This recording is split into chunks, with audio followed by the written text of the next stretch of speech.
Good morning. Ay kung masaya si Iman. Si Iman, lagi mo sinasabi, ang masaya ay nakasmile. Kasi walang masayang nakasimango. Diba?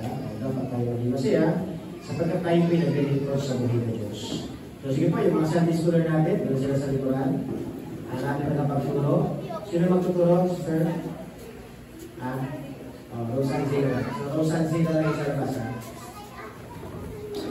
Sige po, kunin po natin ang mga Bible. Kasi po natin dito sa Matthew chapter 6. Basahin po natin from verse number 25 down to verse number 34. Maraming salamat po sa mga umawit. Yung Joel kanina, dahil first time nila na kumanta, talagang bilisan nila yung pagkanta. Hindi nyo lang alam pero mabilis sila sa tulog. Nandun nakita ko yung pag-nervous nila eh. All alone. Maraming salamat sa mga umawit ng men. Salamat, Jesus. Oo nga, yan ang minawit. Salamat, Jesus. Patuloy tayo, salamat sa ating Panginoon Diyos. So sige po, basahin na po natin ang ating pong text this morning, Matthew chapter 6, verse number 25 down to verse number 34. E kaya po natin ginagawa, basahin po natin sa salita sa verse number 34 po, ay sabay-sabay po tayo. Sabi po na banal na kasulatan in verse number 25, therefore I say unto you, take no thought for your life, what shall ye eat, or what shall ye drink, or nor yet for your body, what ye shall put on.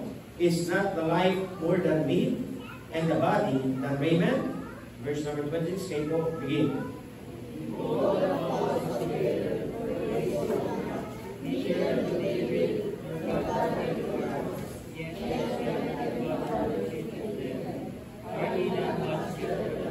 Verse number 27, which of you, by taking thought, can add 1 cubit unto his stature? Verse 28, begin. And by taking thought for raiment, consider the beasts of the field, how they grow, they toil not, neither do they cease.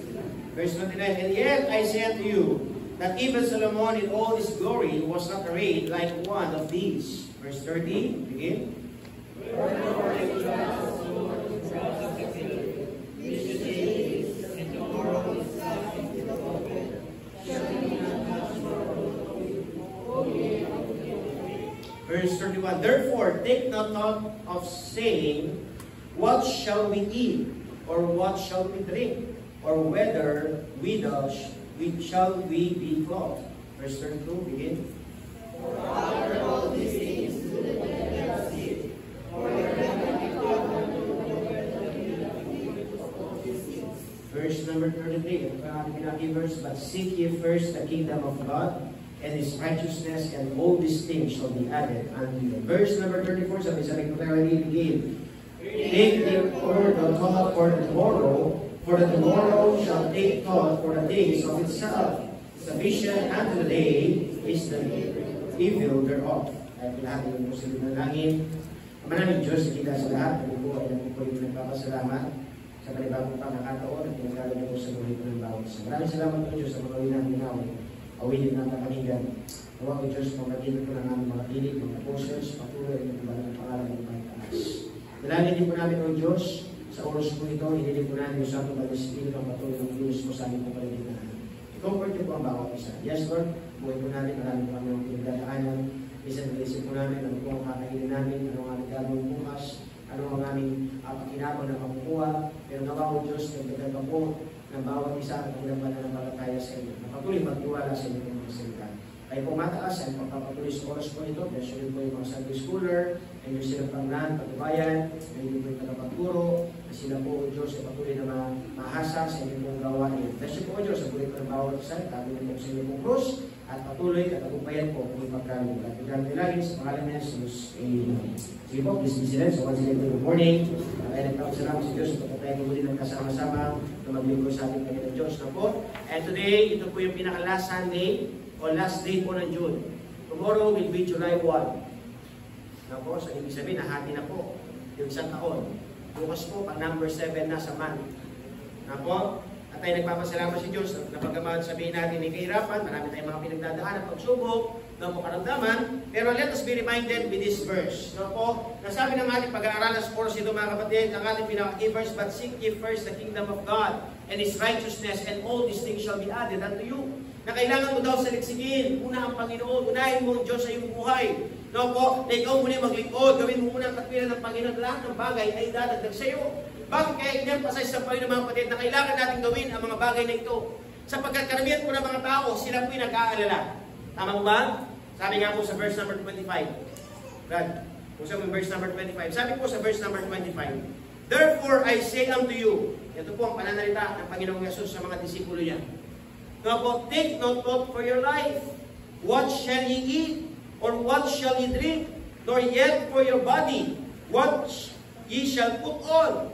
Is not the life more than the meat, and the body than raiment? So dyan, in-emphasize dyan mga kapatid. Minsan kasi, kadalasan po ng mga mananampalataya, sa panahon pa ng Panginoong Yesus, marami na pong taong nagdududa sa Panginoon. Marami na nagdududa. No po, yung mas iniisip niya yung kanyang pangangailangan. Mas iniisip niya yung kanyang kinabukasan. Pero ang tinuturo ng Panginoon dito mga kapatid, tingnan mo na dapat mailagay sa iyong sarili. Huwag mo masyadong isipin ano ang iyong kakainin. Ano ang iyong iinumin. No po, ano bang mas mahalaga? Ang katawan o yung damit? Tingin po, ano ba mas mahalaga? Katawan o yung damit?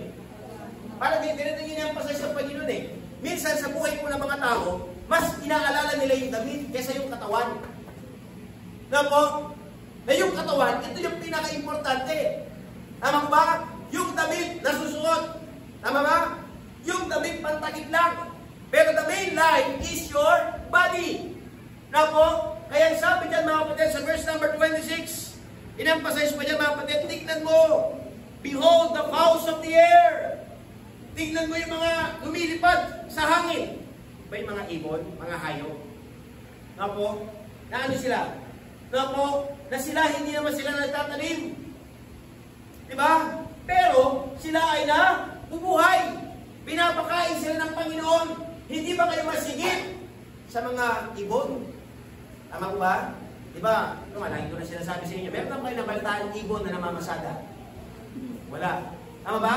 Ibon na nagpag-construction para lamang mabuhay yung ibon. Wala. No po? So ano sila mga kapatid? Lumilipad lang sila. No po? So sabi ng Panginoon, ang Diyos nga, pinapakain niya yung ibon. No po? Ikaw pa kaya na mas higit pa sa ibon? Binigyan pa ng iba pang kwento o sabihin natin illustration yung Panginoon, yung mga mananampalataya. Verse number 28. Sabi diyan, and why take you thought of raiment? Consider the lilies of the field. Ang sabi diyan, how they grow. They toil not, neither do they spin. Pansinin mo daw yung mga halaman. Nako, yung mga halaman sa parang. Di ba kayo nagtataka, bakit may tumutubo? Wala naman nagtatanim. Tama? Kumari na lang yung mangga. Yung mga puno, wala naman nagtanim yan, pero may tumubo. Kasi bakit? May ibon na kumain ng bunga. Tama? Tapos yung ibon, niluwa niya yung buto. Tama ba? Kung nasaan dapat pa, tapos tumubo.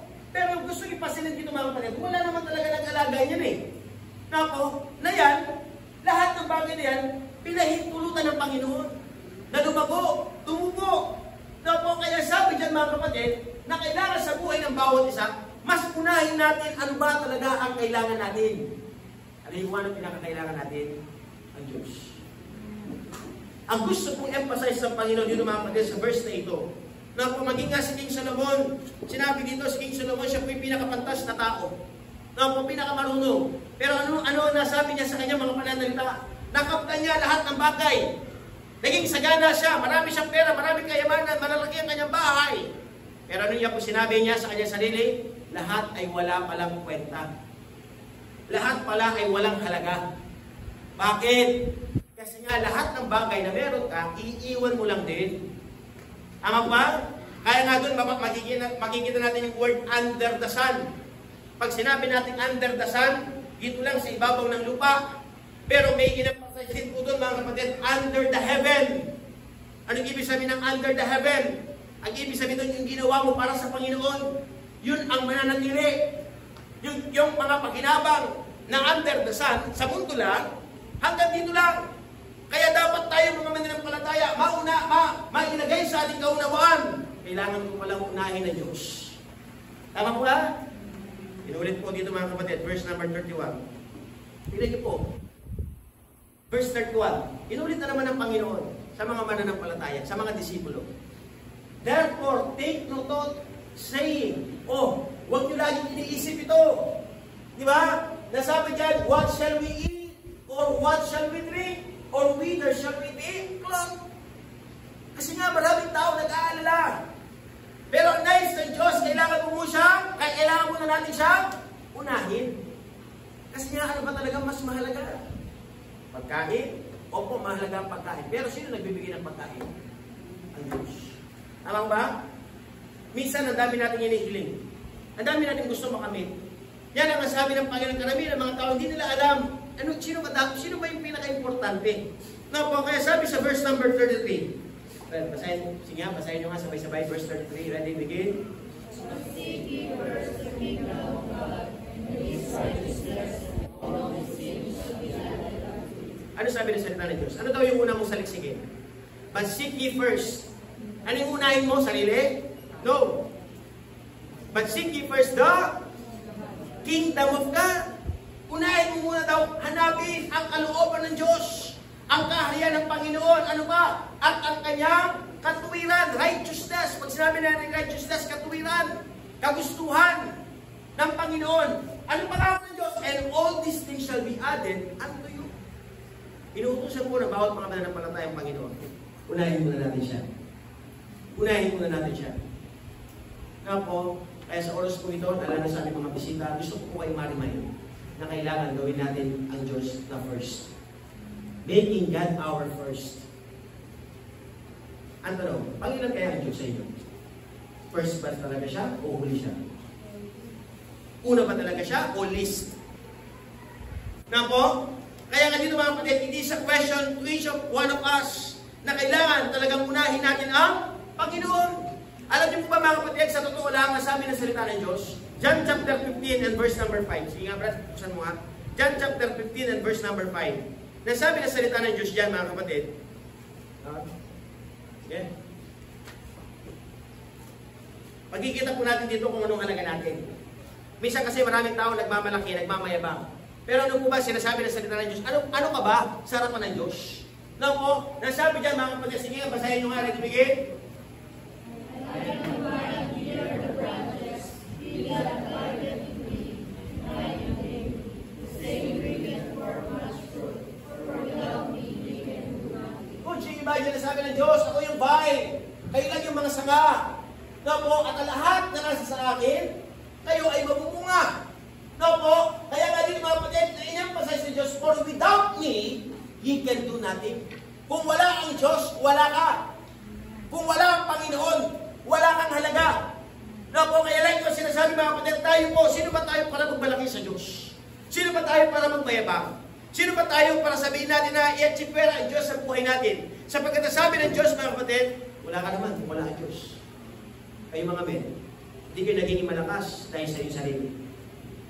Nagiging malakas kayo bakit? Dahil sa Panginoon. Kaya sabi ng Panginoon, dapat ma-recognize ng bawat isa. Alam niyo po ba yung value natin sa harapan ng Diyos? Zero. Alam niyo ba yung zero? May value po ba ang zero?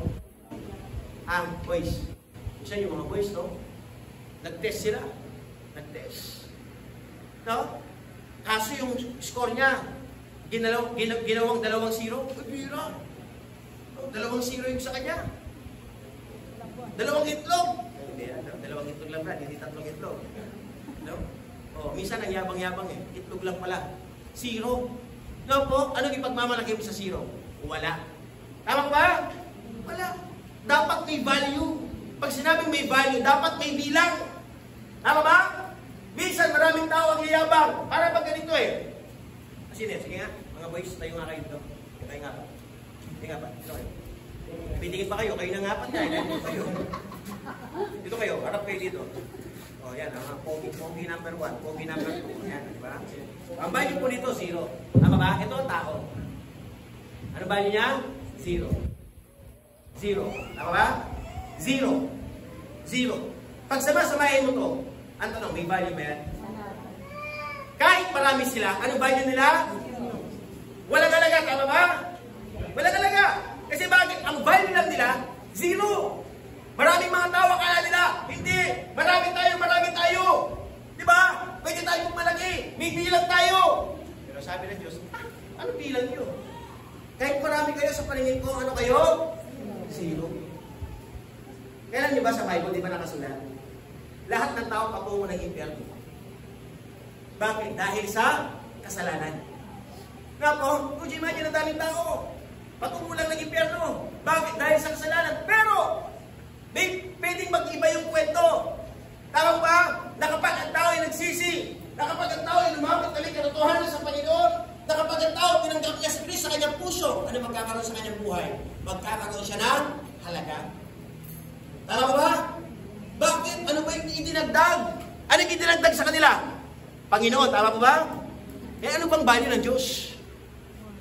Anong value ng Panginoon? Kasi sabi ng Diyos, seek ye first. Di ba? Seek ye first God.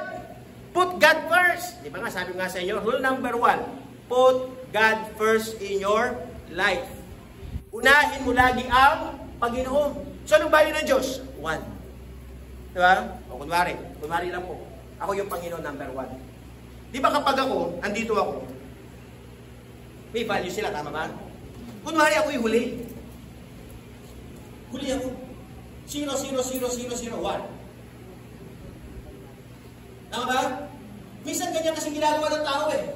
Laging huli ang Panginoon. Sa kanyang pangarap, sa kanyang trabaho, sa kanyang pag-aaral. Laging huli ang Diyos. The question is this, may value ba sila? Pero, kapag ang Diyos inuna nila, ano yung magkakaroon sa kanila? Magkakaroon ngayon sila ng halaga. Tama ba? Kahit yung isa lang eh. Kunwari ito. Zero to, tama? Pumunta dito. Si Ida, nilagay niya. Inuna niya ang Panginoon. Di ba may value na siya? From 0 naging 10. Di ba? Kaya namin ilagay sa inyong kaisa mga kapatid. Kapag tinanggap niyo po si Kristo sa inyong mga puso, mag-iiba po yung kwento.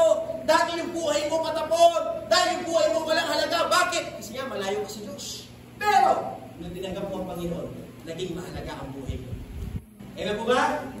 Bakit? Kasi sinali mo ang Diyos. Inuna mo ang Panginoon.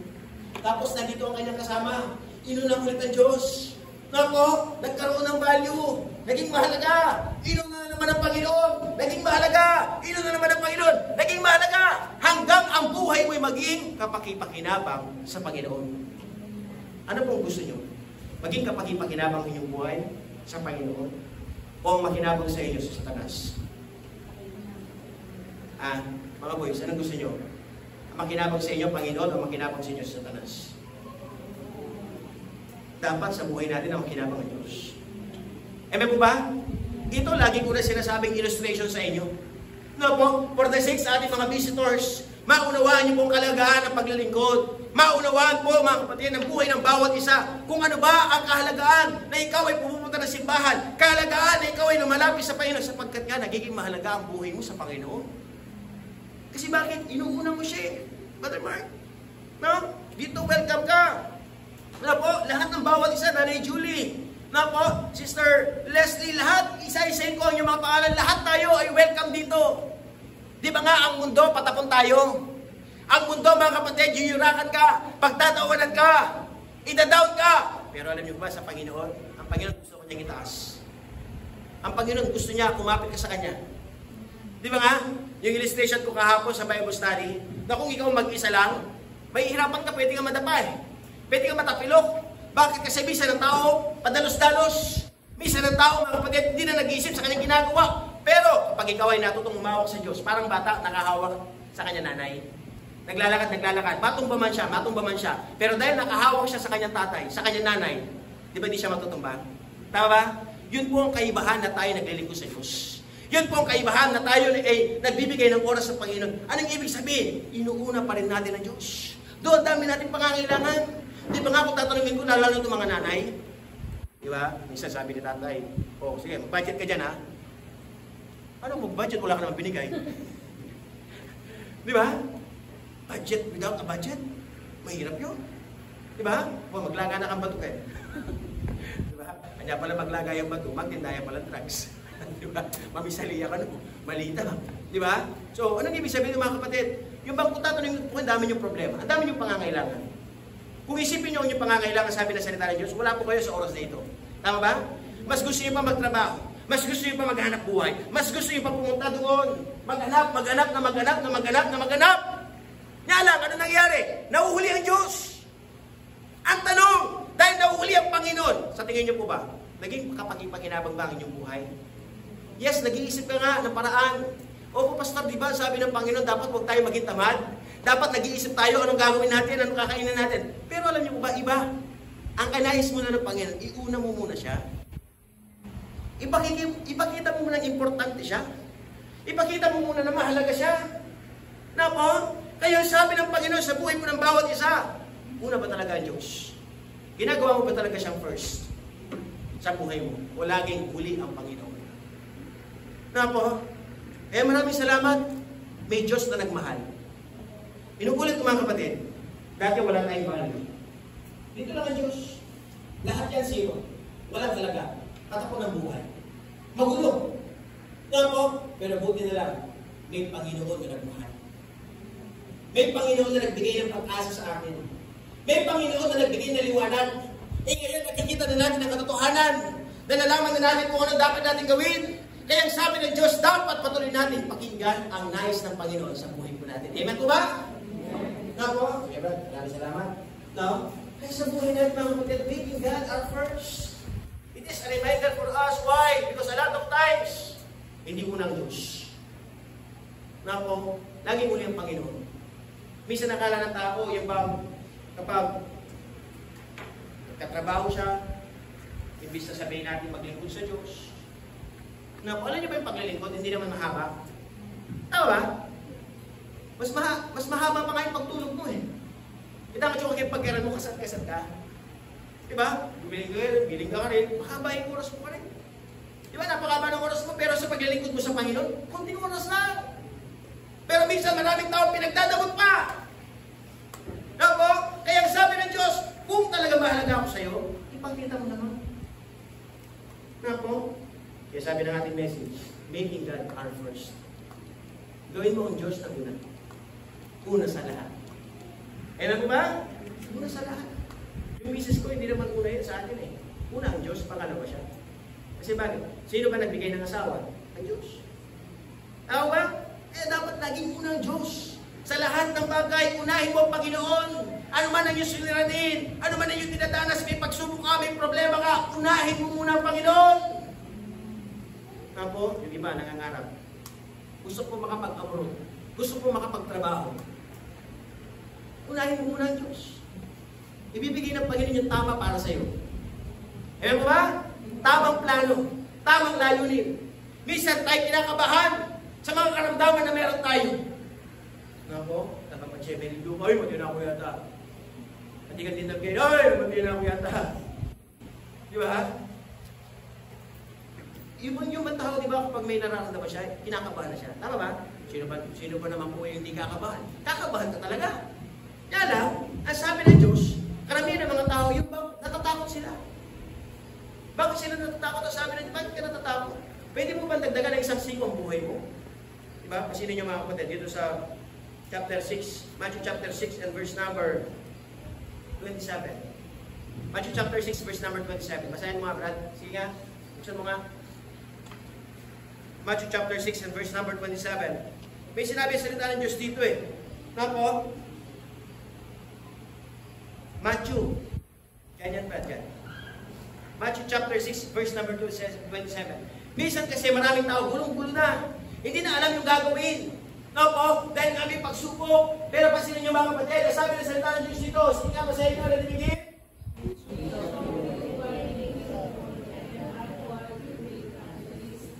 Paliwanag po sa inyo.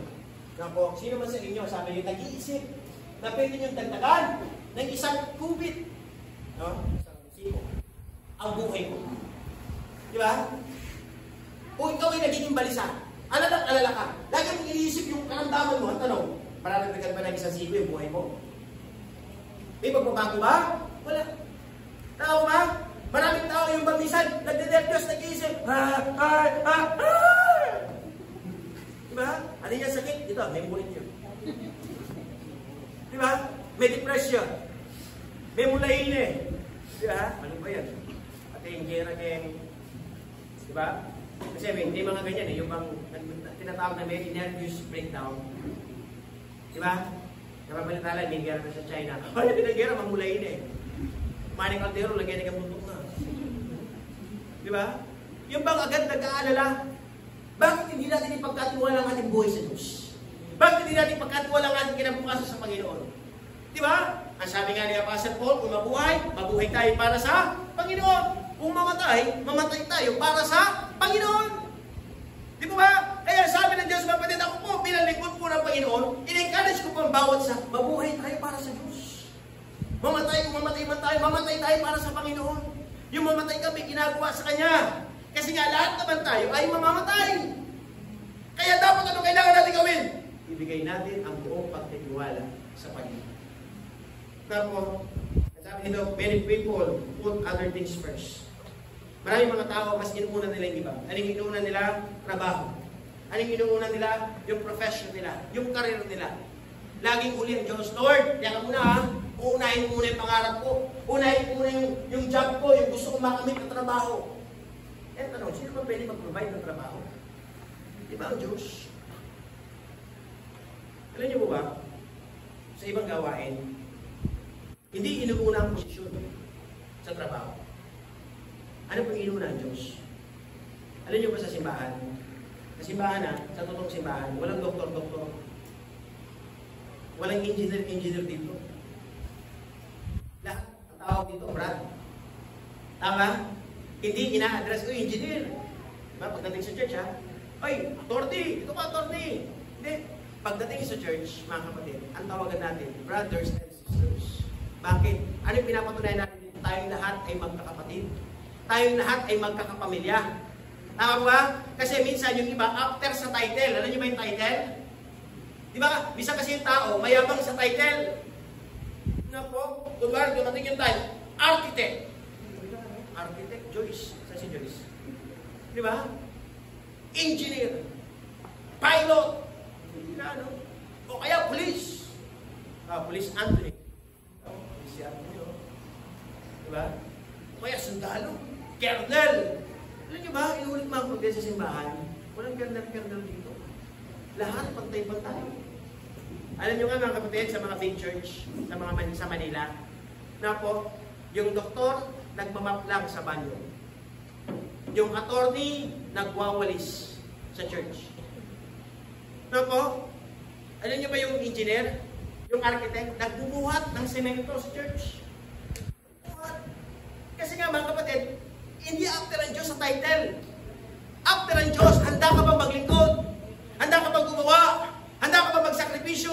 Ikaw. Kasi bakit? Sa paningin ng Diyos, lahat tayo, pantay-pantay. Ano kailangan mong gawin? Ano pwede mong magawa? Ano pwede mong ibigay? Wala kang pwede mong ibigay. Maternig po ako, judge ako, judge. You imagine? You say isang church, judge. Diba? Judge. Pero yung judge, lumuhod. Diba? Mapapanood mo ba yung judge? Di ba yung judge ay pumupok? Diba? All right, sabi ng judge. Sa hukom, ganun siya. Pero sa church, hindi siya pwede. Kasi bakit? May pastor na nangunguna. Pag sinabi ng pastor, sabi ng pastor niya, ito, judge. Pero pag sinabi ko lulod dyan. Lumod ka! Kasi yung pastor niya, congressman eh. Pero hindi mga kapatid, kahit walang title yung pastor niya, luluhod pa rin yung bakit niya. Kasi ang pinapakita doon, sa simbahan, lahat pantay-pantay. Walang title. Wala tayong pwede ipagmalaki. Kung wala sasabihin mo, pastor ako, kapitan Pastor ako bata ako ni Mayor Hindi. Pag ikaw ay pumunta sa simbahan, ikaw ay taong makasalanan, na humingi ng kapatawaran, na ikaw ay nagpapagamit sa Panginoon. Bakit? Kasi nakatanggap ka ng kaligtasan. Nilagay mo sa iyong puso. Ngayon naliwanagan ka na ikaw pala kailangan maglingkod sa Kanya. Kaya kailangan gawin? Uunahin ko ang Panginoon. Na po, Yun di ba ang inuuna nila? Inuuna nilang magpayaman. Some will put this accumulation of wealth first. Yung unahin niya yung pakinabang. Uunahin niya mga kapatid yung bagay na akala niyang ito ang magtataas sa kanya. Minsan kasi maraming tao akala niya yung magtataas sa kanya ang pera. Tama? Kasi yun yung ginagawa kapatid. Tama? Yung pera, papatong niya, papakita niya. Tapos tutugtog siya doon. Kasi itong gusto ng tao eh. Ano gusto ng tao? Titingalain siya ng ibang tao. Tama? Kasi nga yung tao, humanly speaking, meron siyang kayabangan. Tama? Meron siyang gustong patunayan sa kanya sarili. Pero nakakalungkot dito mga kapatid, akala mo yung pera, no po, mananatili na yung tungtungan, no po, yung aapakan mo siya, hindi mo makikita mga kapatid, yung pera pala nawawala. Kasi bakit yung iba kinukupit? Yung iba ninanakaw. Tama? Yung iba, yung bang maraming mga kumukuha ng hindi mo alam. Kaya ano mangyari? Pinapakan mo yung pera. Ayun, pinagkukuha na. Ano mangyari? Kumbaga sa ano, inanay. Di ba? Di ba yung kahoy kapag inanay? Kapag unaw, pag walang anay, matigas siya eh. Pero kapag inanay, malambot na lang yan. Parang na lang ano yan, styrofoam. Tama ba? So ano mangyari? Makakapanatili ka pa doon sa iyong katayuan? Hindi. Kaya sabi ng Diyos, dapat huwag mong unahin yan. Ang unahin mo muna ang Diyos. Sapagkat ang pinakasigurado sa iyong buhay ay ang Panginoon. Iiwan ka ng lahat, pero ang Diyos hindi iiwan. Lahat na meron ka pwedeng mawala, pero ang Diyos hindi mawawala sa iyo. Kasi bakit? Nasa puso mo siya. Ako, kaya ako po mga kapatid, lagi sinasabi, pangawakan natin ang Diyos. Umawag kayo sa Panginoon. Ano ba mga kapatid? Some will put pleasure first. Uunahin ang kasiyahan. Uunahin yung kasiyahan sa laman. No po, magpapakasasa sa bisyo. Magpapakasarap sa mali. No po, ang nakakalungkot ganito eh. Pagdating sa bisyo, may pera. Tama ba? Pero pagdating sa pamilya, walang pera. Pagdating sa bisyo, may pera. Pero pagdating sa Diyos, walang pera. Yung nakakalungkot. No po, yung pagdating sa bisyo, lumalabas ang pera.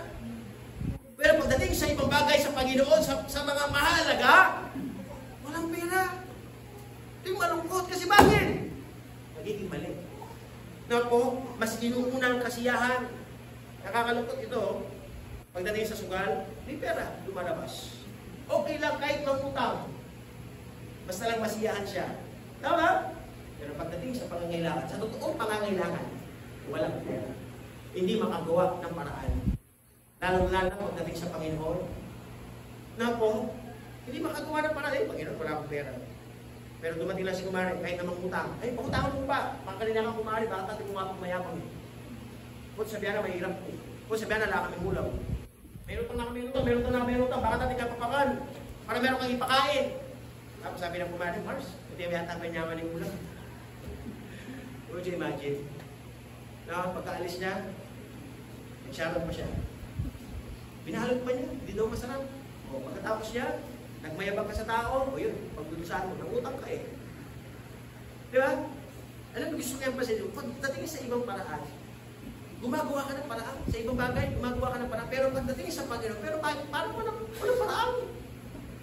Yung parang patay yung disposition mo, yung parang wala nang patutunguhan, dead end na, hindi. Yung parang kaya sabi ng Diyos, mga kapatid, nakakalungkot. Many people put other things first. The Lord is just the least. Ang Panginoon laging huli. Ang Panginoon lagi sa dulo. Ang Panginoon lagi na lang, ang paningin sa Panginoon lagi na lang barya, kalato. Di ba nga, nalasan din, pinira natin, ano tinutuloy sa Panginoon? Aso. Papakain lang yung tira-tira. Ibibigay lang kung ano yung gusto. Pagkakainin mo, pag gusto mo, pag ayaw mo, hindi kakain. Di ba yung aso, hindi naman lagi pinapakain? Minsan nga bumabagyo, kinakalimutan pa sa labas. Yung aso, ginaw na. Ikaw, sarap ng tulog mo. Pero yung aso, kapag may trouble, siya yung bantay, di ba? Siya yung bantay, siya yung nag-aalat. Siya yung nagbabantay pag gabi. Diba? Kaya sabi ng Diyos, kapatid, ito yung nakakalungkot. Laging muli ang Diyos. Kaya sana sa buhay po natin, kung ikaw ay totoong mananampalataya, iuna mo naman ang Panginoon. Ano ba talaga ang ibig sabihin? Pangalawa po, what does it mean to seek God first? Ano ba ibig sabihin? Na kailangan mong iuna ang Diyos. It means that we conform ourselves to His principle. Ang ibig sabihin daw, sabi dito, na put God first in your life, yung bang ang iyong buhay, ilalagay mo sa kagustuhan ng Diyos. Ang iyong buhay, ilalagay mo yung prinsipyo ng iyong buhay, ilalagay mo sa kagustuhan ng Panginoon.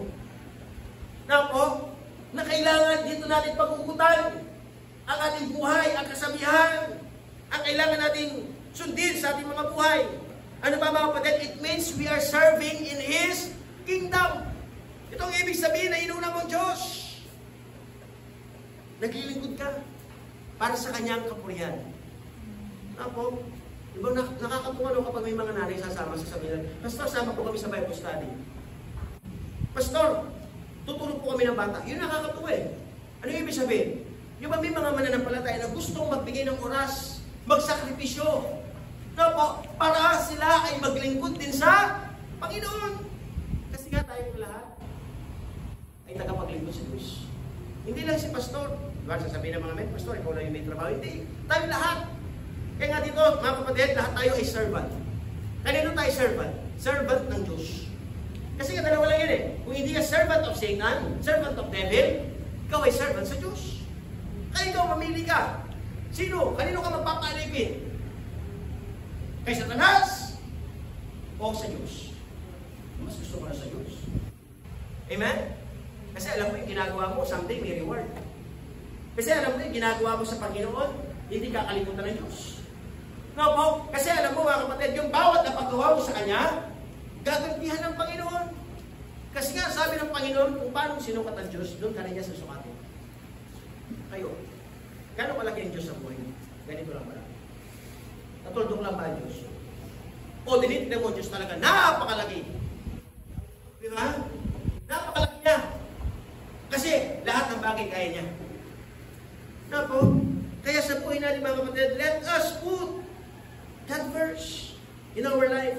It means putting His church first. Uunahin yung simbahan. Kasi ibang bagay. Di ba nga sabi nga po sa inyo, ministry. Ang church po ito, tinatawag po siya ministry. Hindi po siya ministry. Sa ibang mga church, kasi nga, yung ibang church, hindi talaga totoo. Ano yung paningin nila? Ministry. Magre-raise ng funds, o magbibingo tayo. Church, magbibingo ka? Di ba? O para makapag-raise tayo ng funds, sige, magpadisko tayo sa church. Church, magpapadisko ka? Di ba? So, mali. Kasi nga, church, hindi pera-pera dito. Patapatan sa Diyos, amen? Nagbibigay ka bakit? Kasi ito ang sikreto ng pagpapala. Anong tinanim mo, yun din ang iyong aanihin. Nagtanim ka ng paglilingkod, aani ka ng paglilingkod. Nagtanim ka ng pagbibigay, aani ka rin ng pagbibigay. Tama ba? That's the principle. Nagtanim ka ng kakaunti. Gano'ng karami yung aanihin? Nagtanim ka ng malaki. No po? Gano'ng karami yung aanihin? Mas malaki. Tama ba? Kasi ganun ang Diyos eh. Kaya sabi ng Panginoon, dapat sa buhay natin, we must put God first. We must put the ministry first. Minsan inaalala natin yung kasiyahan natin. Gusto natin tayo nasusunod. Gusto natin tayo pinaglilingkuran. Eh, tanong, para saan ba talaga ang paggawa natin, ang pagsama natin, lahat para sa Diyos? Hindi tatakbo ang ministry kay Pastor. Alam po ba? Dapat tumatakbo ang ministry sa Diyos. Sa kagustuhan ng Panginoon. Na po, hindi tatakbo ang ministry sa iyo. Lahat dapat meron tayong sinusunod. Ano sinusunod natin? Salita ng na po, kaya sa buhay natin mga kapatid, may mga pangako. There is God's reward to those who seek God first. Di ba may pangako ang Diyos? Ano yung pangako ng Diyos sa pinakaulian? Sabi niya, di ba, but seek ye first the kingdom of God and His righteousness, and all these things shall be added unto you. Ano yung tinutukoy na all these things shall be added unto you? Lahat ng bagay, material needs, spiritual needs, satisfaction, completeness, and happiness. Idadagdag ng Diyos. Kasi nga all eh. Pag sinabing all, walang kasuban. Lahat. Ako, kaya sa buhay natin, ang dami natin hinihingi. Anais na ng Panginoon. Can you prove? Pwede kong patunayan ang iyong sarili. That's the question eh. Tayo po lahat, Ako, mga kapatid, bakit ako naglilingkod? Bakit ako sabihin natin talaga nagpupursige? Nagumuha para sa Panginoon. No po, na kahit minsan ando ng kapaguran, na kahit minsan, pati gagastos ka na, baka nag-iisip kayo, siguro si Pastor, ang laki ng sahod. Kapatid, wala akong sahod si Pastor. Kaya natin kayo naniniwala. Di ba? Walang sahod si Pastor dito. Bakit? Kasi hindi naman kami pasahuran sa church. Ewan mo ba? Ang pastor po yun, inuulit ko, hindi po siya sinasahuran. Pastor, yung nakaraan, may pumunta mo Koreano ah. Baka may sahod ko doon. Hindi mo lang sinasabi. Kaibigan lang po yan mga kapatid. Na po, pero inuulit ko walang sahod. O baka sabi, ay pastor, di ba si Pastor Ramirez, siya yung pastor ko? Siguro binibigyan ka na sahod. Hindi nga, church na nga tayo, church. Ano ba yung sabihin ng church? Pag sinabing church, tatayo ka ng sarili. Hindi ka aasa sa iba. Diba ba? Para sa isang pamilya, nag-asawa yung anak, hindi na aasa dapat sa magulang. Kailangan na siya tumayo sa kanya sariling pamilya. Di ba? Na hindi ka sasabihin mo, ma, nakulang, hindi na kang anak. Hindi na kang asawa. May nagkapangulang ka na ako. Di ba? Kung saan nangika mo, okay po eh. Hindi ka pang kayabin. Wala nang kailangan, mga biyaya. Diba? Tama? Ganun po yun mga kapatid. Tayo rin po sa church natin. Na po? Ay anong ibig sabihin mga kapatid? Tayo lang po yung nagre-rely sa Diyos. Pastor, parang hindi ka naman mukhang mahirap ah. Kasi pag nagmukha akong mahirap, mapapaya ang Panginoon. Tama? Kasi naglilingkod ako sa Diyos eh. Kung nga sinabi ko sa iyo, papalay ka lang po tapos yung damit ko butas-butas. Tapos may damit ako kulay white, nakasulat Marcos pa rin. Magkikita mo. O kaya nakasulat San Miguel Beer.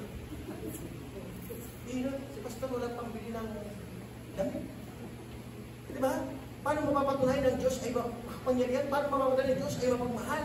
Paano mapapatunayan ng Diyos ay mapagsabihin natin nagpo-provide? Ay ang gagamitin ng Diyos! Sino gagamitin ng Panginoon sa tingin nyo?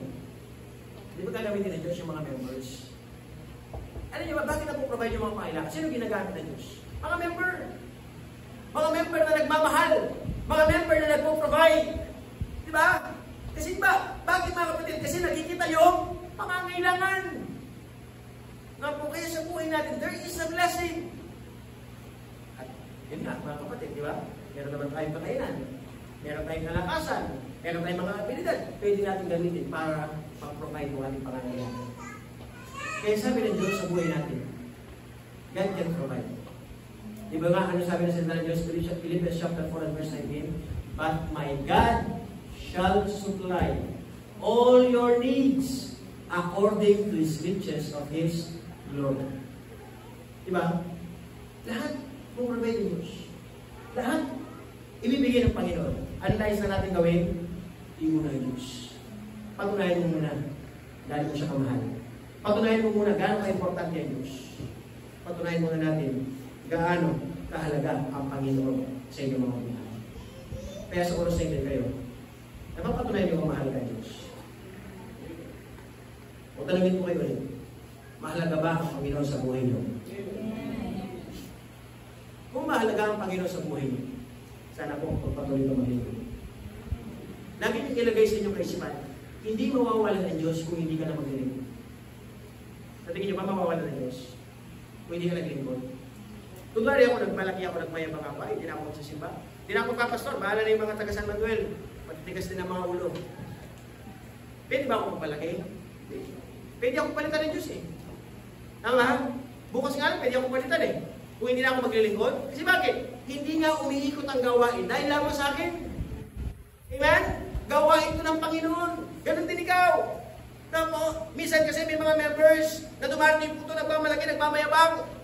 Napo, dahil tumatagal na. Ito kayo dapat ilagay eh. Habang tumatagal, dapat lalong lumalalim.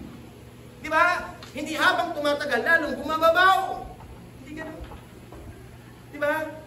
Kasi nga, hindi ikot ang ministry sa'yo. Pwede kang palitan ng Diyos. Ayaw mo na magpagamit, papalitan ka ng Panginoon. Di ba nakikita sa church? May nadadagdag. Tama ba? May nadadagdag eh. Bakit may nadadagdag? Kasi yun ang gawain ng Diyos, tagadagdag. Eh, pastor, pero bakit may nawawala? May natidivide. May nababawasan. Sino may trabaho doon? Ha? Bakit nababawasan? Bakit natidivide ang church? Nakahati. Sino gumagawa? Si Satanas. Gusto niya mabawasan eh. Yung naglilingkod. Gusto niya ma-divide. Yung nagtatapat. Nang sa ganun mga kapatid, hindi makapagtrabaho, hindi makagawa ng maayos ang isang gawain ng Panginoon. Sabi ng Diyos, bagamat ganun man ang mangyari, patuloy ang Diyos maglalagay. Patuloy ang Diyos maglalagay. Pero kailangan natin gawin, manatili tayo, tinumunan natin ng Diyos. Alam mo ba? Manatili tayo, tinumunan natin ng Diyos. Pwede mo tapigin yung katabi mo. Uy, unahin natin ang Diyos ha. Sabi mo siya katabi, unahin natin ang Panginoon. Lahat tayo sama-sama, unahin natin ang Panginoon. Iba po ba? Di ba napakasarap yun, tinapik ka ng iba, tapos papagod sa'yo. Kasi kapag tinapik ka, wala naman kayo. Ikaw din ha. Hindi na ako ikaw din ha. Sama-sama tayo ha, mga brad ha. Diba? Na tayo kikilos kagawa sa isang layunin. Para patuloy natin mapatuloy ng ating sarili. Lord, uunahin kita sa buhay ka. I will make you the first. Kasi nag-iba ang buhay ko simula nung makilala kita. Daming pagsubok ang daming problema, pero nakakayanan ko bakit? Kasi lagi natin siya. Kaya sa buhay ko na bawal sa challenge mo natin, patuloy tayo maglilingkod. Huwag tayo naalis, patuloy tayo magsama para sa Panginoon. Ano man ang yung pinagdadaanan, ibigay mo sa Diyos. Ipagkatiwala mo sa Panginoon. Ang Diyos na bahala. Nga po, kaya every Sunday punta ka sa church, ano man ang kabigatan, ano man yung mga problema, ano man yung karamdaman, ilapit mo sa Kanya. Nang sa gano'n sa Monday, haharapin mo naman ang panibagong pagsubok, may bakon ka. Anong bakon mo? Salita ng Diyos. Kalakasan na nagpumula sa Kanya.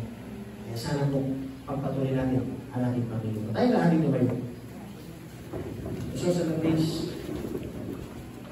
Sige po, just bow your head. Close your eyes. Tayo ko magdinay-dinay sa oras po. Isipin mo yung sarili. Ang una mo ba talaga ang Diyos?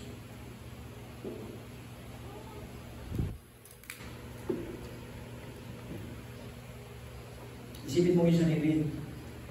Napapatunayan mo ba na talaga mahalaga ang Diyos? Kasi alam niyo po ba ang Diyos? Hindi natin madadaya. Ang Diyos, hindi natin malilil lang. Kaya sabi ng Panginoon, patunayan mo. Mahal mo ako, inuuna mo ako, mahalaga ako sa buhay mo, patunayan mo. Makita mo na talagang ikaw ay nagsisimba para sa akin. Na talagang ikaw ay gusto maglingkod, umawit, magbigay ng papuri para ang aking pangalan ay maitaas. Kaya sa oras nito, sabi ng Diyos, pwede mo bang patunayan na ako yung una sa buhay mo? Dati nung wala ako sa buhay mo, walang halaga ang buhay mo patapon. Pero ngayon may pag-asa. Pero ngayon nag-iba ang kwento. Bakit? Kasi yan, nagkaroon ng halaga ang iyong buhay. Magmula na ikaw ay lumapit na may kalabuan. Nagsisi ng kasalanan at tinanggap mo si Kristo sa iyong puso.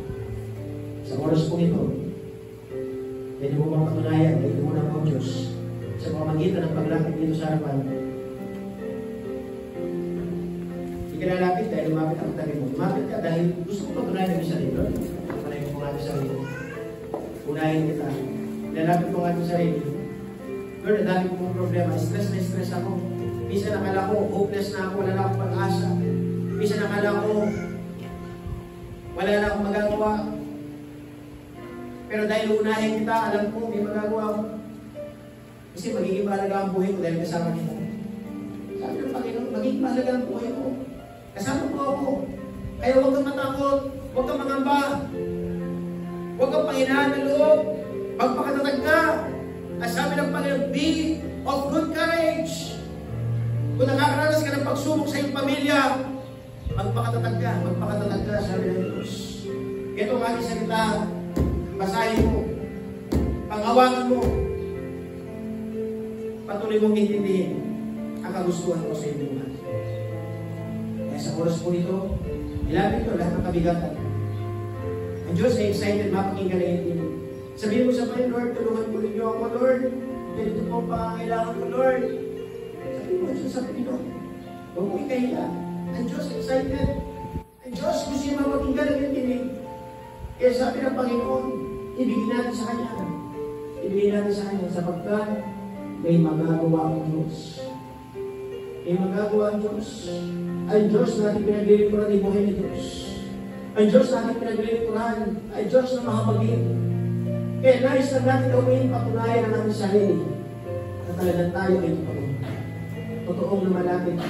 Totoong nagsisisi. Totoong naglilingkod. Kaya sa oras ko ito, ilapit natin ang bawat isa. Ilapit mo ang nanay, ang iyong tatay, ang iyong asawa, ang iyong anak, lahat, ang iyong kapatid. Ilapit natin lahat ng bawat isa. We need a lot of prayer. Kaya nagkagat ko natin ang talaga. Because when we pray, miracle will happen.